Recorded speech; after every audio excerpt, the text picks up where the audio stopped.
Hello and welcome to TrapGamez. I'm Daan and I'm going to show you around some of my command blocks for this episode. I will show you some basic command blocks and some stuff I've actually done with it. It's mostly team match based, class match based, and survival. Well, survival games based. Better more to say deathmatch based.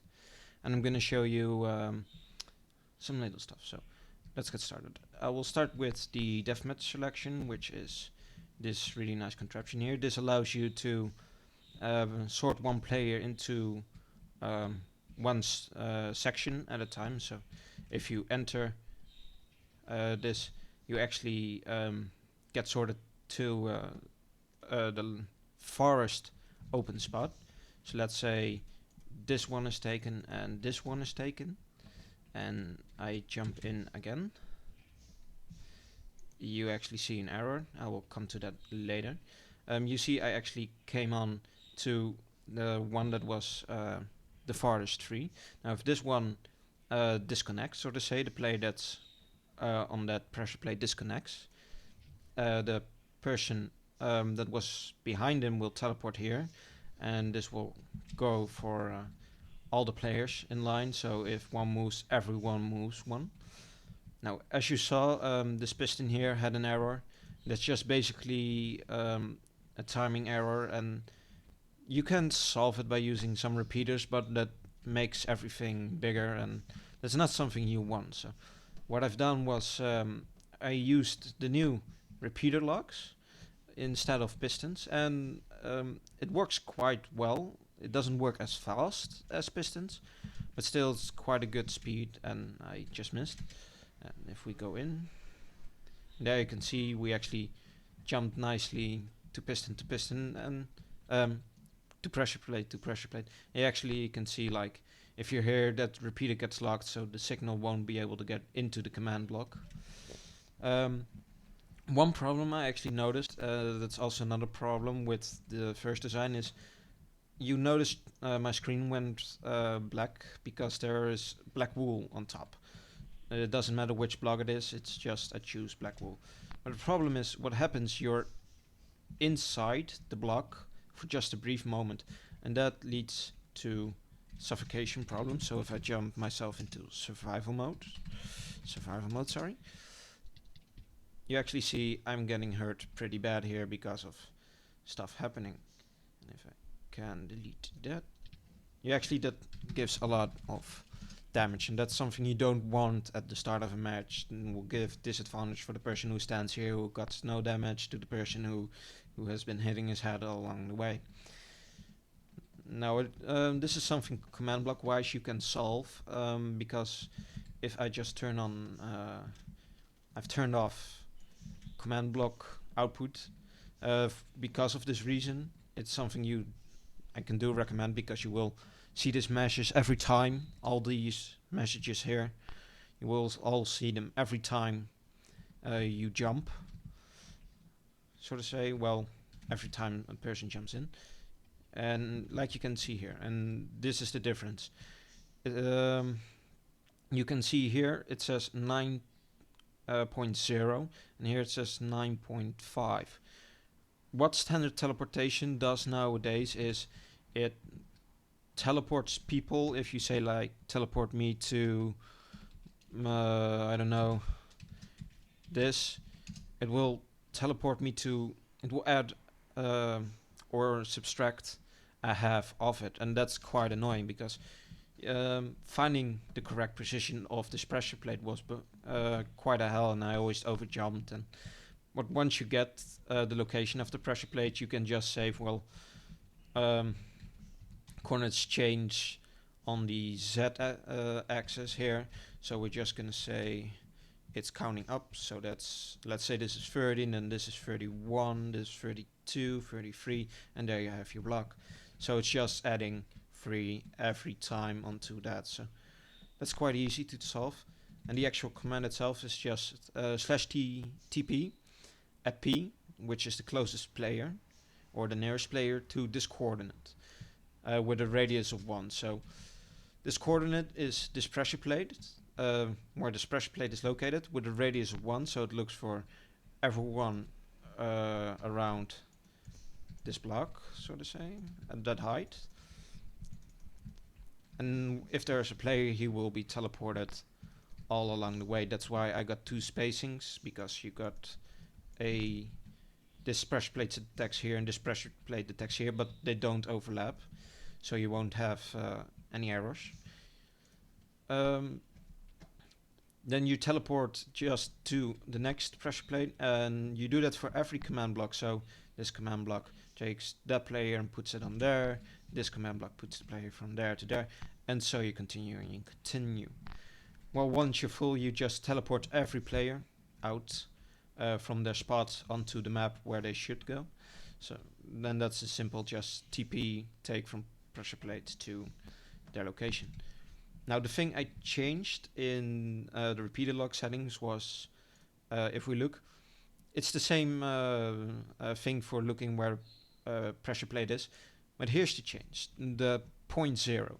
If you actually say 0.0, it will take the actual thing you said, so it will take the 9.0 instead of adding a half. And you can do also the X and the X's, so they will have the same result. So you can be a bit more specific in that, and that's quite something I like.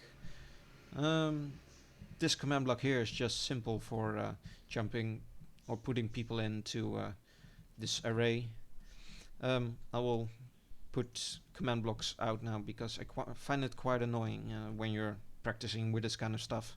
They're good for debugging though, but if you're playing, it spams a lot. And another useful command is /clear.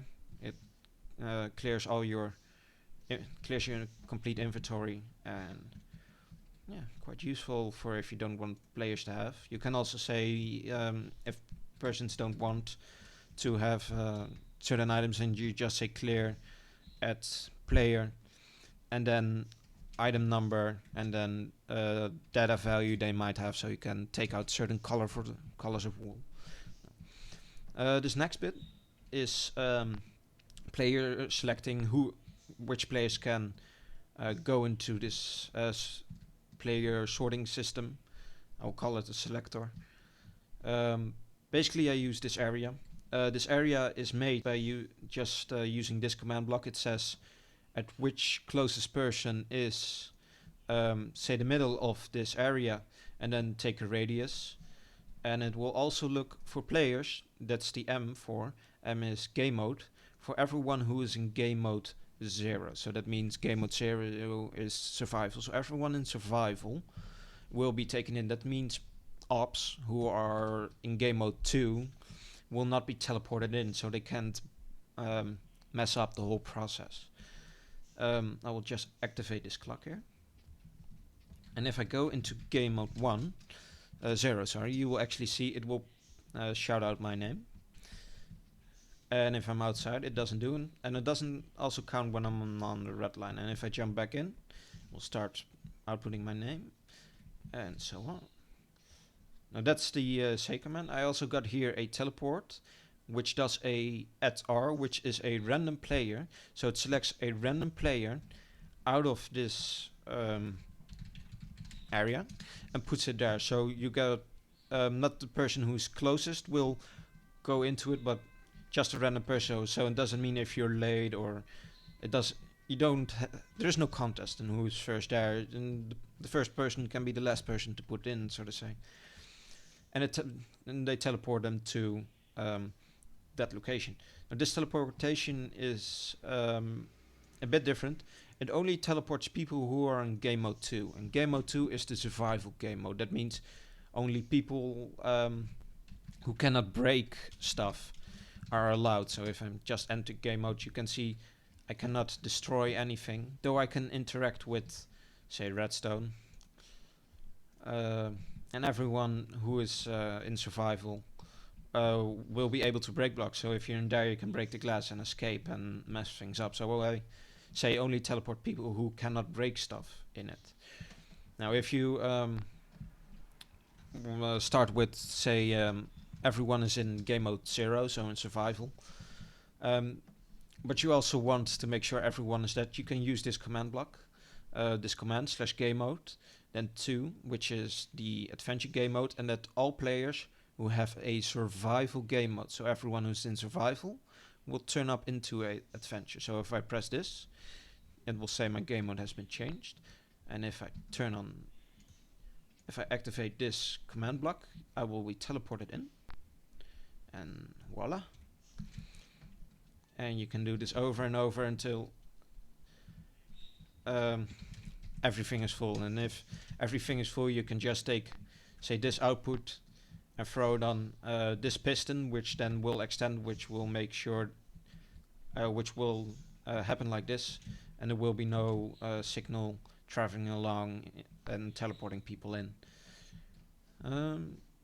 Next up, I have team-based, which is just simple red and blue. Now, these markings of colors around is the effective area in which people teleport. So if I teleport in, I got an iron ingot, and I've been teleported onto a red square, which represents the red team. But if, let's say, 20 people all want to go on red. Now, you don't want to have 20 people in red, but still you do. If a person comes, sort of say, late, and someone is in front of him and he already steps on it, that person will be teleported in. And if the other person steps on the pressure plate might still be pressed in. Pressure plates have a somewhat weird time on actually transporting, going back to a off state, which can be quite annoying, because if you then jump on it with just the right timing, you won't be teleported, but the other players will. So I got an effective area, and that's just using the with setting a radius, and this has a radius of 2. So if I stand here and I throw my ingot onto the pressure plate, I will be teleported.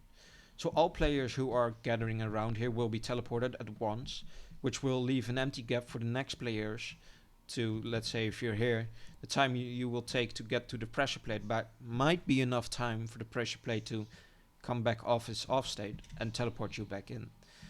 And to actually get that many people, you just use at A, which is to target all players within that radius. So everyone in that radius get their inventory cleared, they will be given a item, and then they will be all teleported.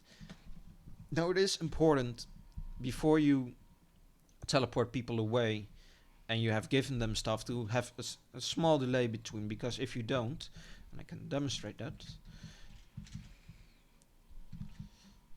my inventory didn't get cleared and there is a weapon here on the ground, and that's something you don't want, because people might go griefing around with it and whatnot. So you want a small delay on it, so the other command blocks have their time to actually activate their commands, so to say. Now, class-based, we can also do this with class-based modes. I have 4 classes here, and they pretty much work the same way. You step in, you get teleported, and it will take all the players that are in these marked areas. So if I'm standing here, sort of say, let's delete that and use a wooden pressure plate, and I throw it on, I will also be teleported and given a sword. Well, I still have the sword. And yeah, that was basically it. If you have any more questions, I would like also to help you and answer them further. And well, I see you next time, and I hope see some interesting results.